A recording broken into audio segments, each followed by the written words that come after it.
Hi hello అండి, welcome to Bharat special. నేను మీ భారతి. ఎలా ఉన్నారండి అందరూ? నేనైతే చాలా బాగున్నాను. అండ్ మీ అందరు కూడా చాలా బాగుండాలని కోరుకుంటున్నాను. ఈరోజు మన వీడియోలో ఒక స్పెషల్ మంచి సైడ్ డిష్ రెసిపీని చూపించబోతున్నానండి. అండ్ పిల్లలకి పెద్దవాళ్ళకి చాలా బాగా నచ్చుతుందన్నమాట.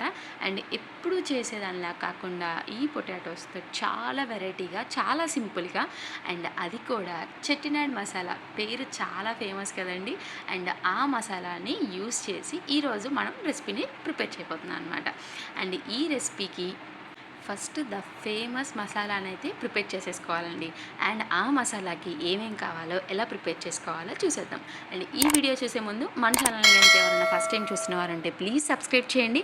అలానే నచ్చితే ప్లీజ్ అండి లైక్ చేయడం మాత్రం మర్చిపోకండి. అండ్ ఫస్ట్ అయితే ఈ మసాలాకి ఫస్ట్ స్టవ్ మీద ఒక ప్యాన్ పెట్టేసేసుకొని లో ఫ్లేమ్లో కొంచెం హీట్ అయిన తర్వాత ఇందులోకి 2 టేబుల్ స్పూన్స్ ధనియాలని యాడ్ చేయాలండి. అండ్ దాంతోపాటు 1 టేబుల్ స్పూన్ జీరాని కూడా యాడ్ చేయాలి.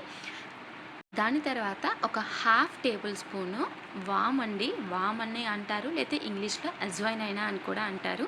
సో 1/2 టేబుల్ స్పూన్ యాడ్ చేసిన తర్వాత ఒక 5 నుంచి 6 వరకు ఎండుమిర్చి, దాని తర్వాత చిన్న దాల్చిన చెక్క, అండ్ అలానే 2 ఇలాచి, 1 బ్లాక్ స్టిక్ని యాడ్ చేసుకున్నాను. దాంతోపాటు 2 లేదా 3 లవంగాలు, అండ్ అలానే కొంచెం స్టార్ పువ్వులా ఉంటుంది కదండి మనకి మసాలా దినుసుల్లో, సో అది. అండ్ దాంతోపాటు ఒక 5 లేక 6 మిరియాలు, అండ్ అలానే కొంచెం సోంపు అండి, మనం మామూలుగా డైజెషన్కి యూస్ చేస్తాం కదండి, అదే సోంపు కొంచెం యాడ్ చేశాను. దాంతోపాటు కొంచెం మెంతులు, అలానే కొన్ని గసగసాలు, వీటన్నిటిని కూడా యాడ్ చేసిన తర్వాత చక్కగా లో ఫ్లేమ్లో చక్కగా వేయించుకోవాలండి.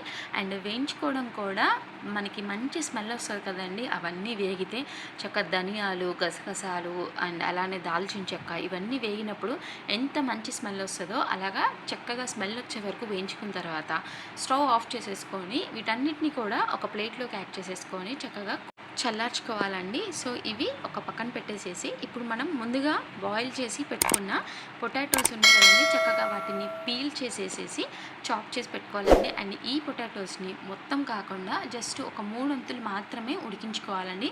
అండ్ మీరు మరీ కనుక మెత్తగా ఉడికించుకుంటే మనం పీసెస్ కట్ చేసినప్పుడు పిప్పిలాగా అయిపోతాయండి.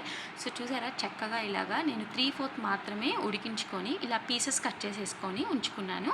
అండ్ ఇప్పుడు స్టవ్ మీద ఒక ప్యాన్ పెట్టుకొని ఒక 1/4 కప్పు ఆయిల్ని వేడి చేసిన తర్వాత దానిలోకి కొంచెం ఆవాలు, అలానే కొంచెం కరివేపాకు వేసి వేయించుకున్న తర్వాత మనం ముందుగా కట్ చేసి పెట్టుకున్న బంగాళదుంపల్ని ఇలా కొంచెం మీడియం సైజులో కట్ చేసి పెట్టుకోవాలండి. వీటన్నిటిని కూడా చక్కగా ఇలాగ దీనిలో యాడ్ చేసేసుకొని ఇలా ఒక 2 మినిట్స్ పాటు కలయి పెట్టుకొని మీడియం ఫ్లేమ్లో పెట్టుకొని చక్కగా వీటిని వేయించుకోవాలండి.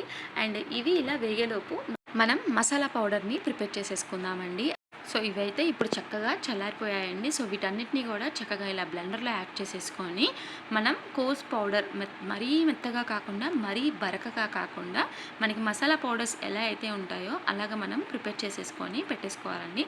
సో చూసారా, చక్కగా అసలు మూత తీయంగానే ఒక మంచి ఫ్లేవర్ స్మెల్ లాగా వస్తుందండి. అండ్ ఇందులో కారం నేనైతే కొంచెం తక్కువ యాడ్ చేశానండి. మీకు కనుక కావాలంటే ఒక 2 లేదా 3 ఎండుమిర్చిని ఇంకా ఎక్కువగా యాడ్ చేసేసుకోవచ్చు. అండ్ మనమైతే ఈ పొటాటోస్ని ఇలాగ చక్కగా గోల్డెన్ బ్రౌన్లోకి వచ్చే వరకు చక్కగా వేయించి పెట్టుకోవాలండి. అండ్ ఇలా వేగిపోయిన తర్వాత మనకి ఎక్సెస్ ఆయిల్ ఏదైనా ఉంటే రిమూవ్ చేసేసుకొని కొంచెం సాల్ట్ని దానిపైన చక్కగా చిలకరించేసేసి బాగా మిక్స్ చేసేసుకొని ఉంచుకోవాలండి.